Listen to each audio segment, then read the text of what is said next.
Running Times Magazine Golden Moment, featuring a top athlete or event from the illustrious history of the sport.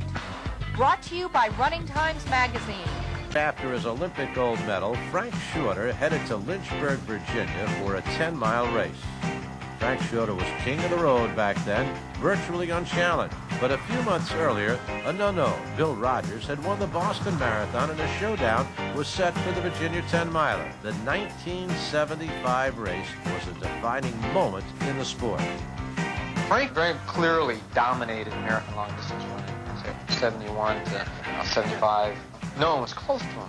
The Virginia 10-miler in 75 was the first race that I had ever raced and was able to compete, really, with Frank.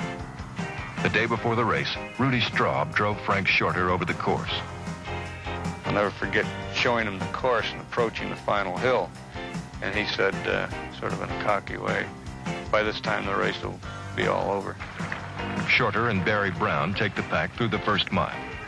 The field for the 1975 race had doubled to 425 starters, with top-notch competition in all age groups. By 5 miles, the race to break the tape was down to just 2. So during this race, he had pulled away from me, and then I had pulled back and caught him again, which really got me rolling. And I had a feeling that I think I could beat this guy. I felt really strong. I started to push against him, push the pace, to worry him a little. And then I asked him if he'd like to tie. And Frank kind of didn't respond.